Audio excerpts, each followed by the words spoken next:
अस्सलामुअलैकुम। उम्मीद है आप सब लोग खैर आफियत से होंगे और ईमान की बेहतरीन हालत में होंगे।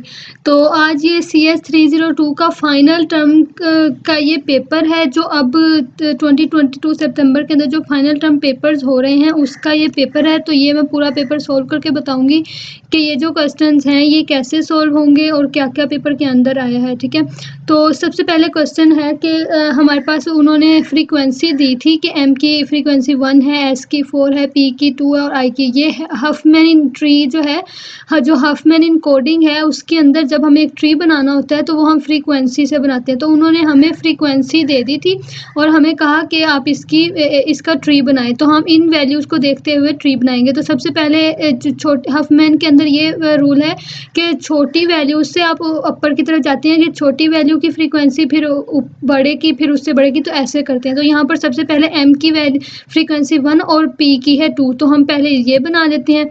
तो हम इधर पेंट के अंदर आके मैं आपको बता देती हूँ कैसे बनाना है। तो सबसे पहले ये एक सर्कल बना लिया, ठीक है, और ये दूसरा बना लिया, ठीक है। अब इसको हम वैल्यू देंगे, ठीक है। जो हमारा था M वो था 1 और जो था P वो था 2, ठीक है। तो ये हमने बना लिया। अब हमारा M जो था 1 और P 2, तो इसको जब हमने प्लस किया, इसकी वैल्यूज़ को जब हमने प्लस किया, ठीक है, तो प्लस करने के बाद हमारे पास 1 और 2, 1 + 2 तो ये हो गया 3। तो हम इसके अंदर लिख देंगे 3, ठीक है। ये 3 इसकी वैल्यू हो गई। तो अब हम इसको आपस में जोड़ भी देते हैं। यहाँ से इसको जोड़ा और यहाँ से इसको जोड़ दिया, ठीक है। उसके बाद उन्होंने कहा है कि S की फ्रीक्वेंसी 4 है और I की फ्रीक्वेंसी भी 4 है। तो अब हम ये बना लेते हैं। तो पहले 1 और 2 की लाइन, फिर ये 3 की लेवल, अब हम बनाएंगे 4 का। तो 4 के लेवल बनाने के लिए हम यहाँ पर अब बनाएंगे ये एक 4 का और ये एक 4 का, ठीक है। ये दो 4 के बनाए। अब इन दोनों को हम इसके अंदर अब इसकी वैल्यूज़ लिख लेते हैं। यहाँ पर भी 4 लिख लेंगे, ठीक है। यहाँ पर भी हम 4 लिख लिया, ठीक है, क्योंकि M की वैल्यू लिखना आपने ऐसे है, बस यहाँ पर मैंने ऐसे लिख दिया, लिखना वैसे ही है। उसके बाद हम इसको प्लस कर लेंगे, ठीक है। तो 4 और 4 कितने होते हैं? 8। तो यहाँ पर हम लिख देंगे 8। ये 8 लिख दिया। इसको भी हम आपस में जोड़ देते हैं। इसको ऐसे जोड़ दिया, इसको ऐसे जोड़ दिया। अब लास्ट पे इन दोनों का कोई पेरेंट, ये जो पेरेंट नोड है इन दोनों की, इनका कोई पेरेंट नोड नहीं है, तो वो भी बनाना है हमने। तो हम यहाँ पर एक बनाते हैं नोड, ठीक है। इसका अब 8 और 3 को जब हमने प्लस किया तो आया 11। तो यहाँ पर हम लिख देंगे 11 आया और इन दोनों नोड्स को हम इन दोनों के साथ मिला देंगे, ठीक है। ये इसके साथ मिला दिया और ये मिला दिया इसके साथ, ठीक है। ये बन गया इसके साथ। तो ये एक हफमैन ट्री बन गया है फ्रीक्वेंसी को देखते हुए, ठीक है। ये एक क्वेश्चन हो गया। उसके बाद उन्होंने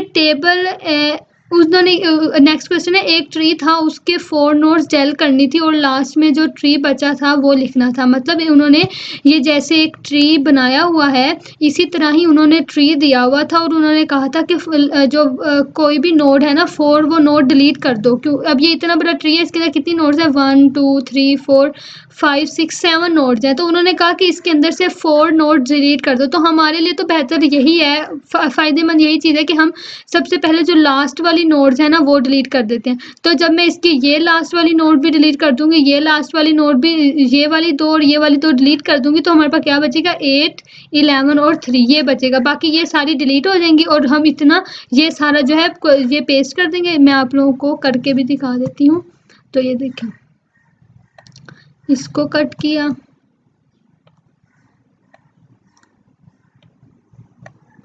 ठीक है, ये भी कट हो गया, ठीक है। उसके बाद इसको हम कर देते हैं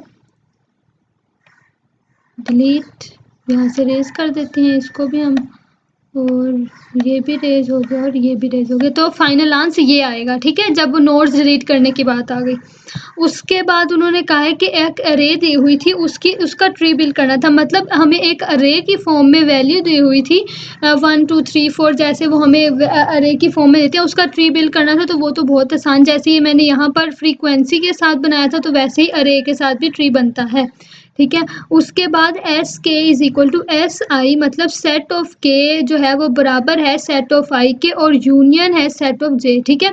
इन दोनों का जो यूनियन है वो सेट ऑफ के है। उन्होंने कहा कि इस ऑपरेशन का नाम बताएं, ये मोस्ट पॉपुलर ऑपरेशन है, और इस ऑपरेशन का नाम बताएं, ये 5 नंबर के क्वेश्चन में था, ठीक है। ये तो मैं करना भूल ही गई। टेबल एडीटी की डेफिनेशन उन्होंने कहा था लिखो कि टेबल एडीटी मतलब एब्स्ट्रैक्ट डेटा टाइप, जो टाइप है उसकी टेबल की डेफिनेशन, और फाइंड जो ऑपरेशन है उसका क्या यूज था। तो टेबल जो है एब्स्ट्रैक्ट डेटा टाइप, वो तो है कि रो और कॉलम्स का कॉम्बिनेशन है जिसके अंदर हम इंफॉर्मेशन लिखते हैं, ठीक है। और फाइंड फंक्शन जो है ये हम यूज़ करते हैं, किस लिए हम ये तब यूज़ करते हैं जब हमें टेबल के अंदर से कोई इन्फॉर्मेशन फाइंड करनी हो, ठीक है।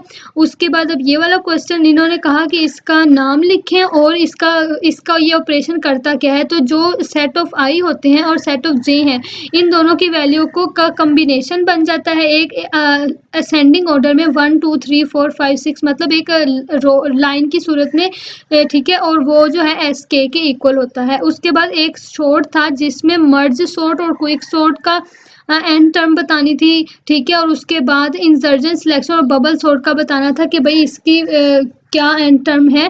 तो जो मर्ज क्विक शॉर्ट है इसकी एंथ टर्म है एन लॉग एन, ठीक है, n log 2n, n log की बेस 2n।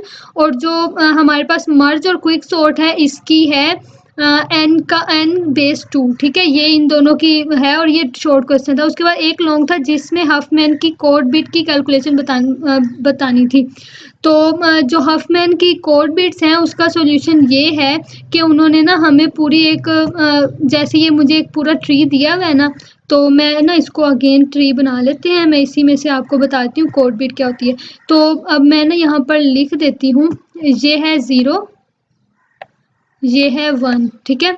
उसके बाद ये है 0, ये है 1, ये है 0, ये है 1, ठीक है। तो ये आप देख लो कि ऐसे। उसके बाद जब मुझे इसके कोड बिट्स बतानी है, तो अगर मुझे कोई कहे कि 3 की कोड बिट क्या है तो मैं कहूँगी 1, ठीक है। अगर मुझे कहे कि 4 की कोड बिट क्या है तो मैं कहूँगी 0 1, क्योंकि 11 0 से आ रहा है फिर आ रहा है 4 की तरफ, तो मैं कहूँगी 0 1। अगर कोई कहे 4 की बताओ तो मैं कहूँगी 0 0। अगर कोई कहे कि 1 की बताओ तो मैं कहूँगी 1 1। तो ये हो गई इसकी कोड बिट। उसके बाद अब मैं ना यहाँ पर ना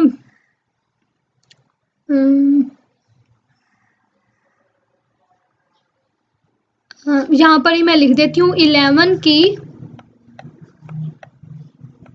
कोड बिट क्या है, 3 की, सॉरी, इसको हम करते हैं डिलीट। और अब लिखते हैं जो 3 है इसकी कोड बिट क्या है, 3 है 1। उसके बाद P की ये जो 2 है इसकी कोड बिट क्या है, ये P है ना, P की ये P है, ये M है। तो इसी तरह जो है ये P इसकी है 1 0 1 0। उसके बाद M की क्या है, यहाँ पर आप बेशक P लिख लें, ठीक है। उसके बाद M की है 1 1 1 1।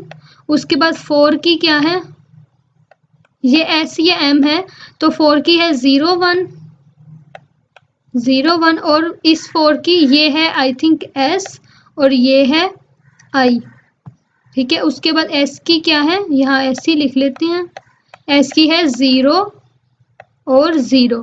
तो अब हमने इसकी कोड बिट, तो ये तो कोड बिट्स बना लिया ना। तो अब हमने यहाँ पर इसकी कैलकुलेशन करनी है। तो ये है 1, ये 2 टाइम्स लिखा हुआ है तो ये 2 बिट्स हो गए, ये भी 2 टाइम है तो ये भी 2 बिट्स हो गए, ये भी 2 टाइम है तो 2 बिट्स हो गए, ये भी 1 और 2 है तो ये भी 2 बिट्स हो गए। तो अब इनको जब हम कैलकुलेट करेंगे 2 2 8 और 1 1 9, तो जो इसकी कैलकुलेशन से कोड बिट आई वो आई 9, ठीक है।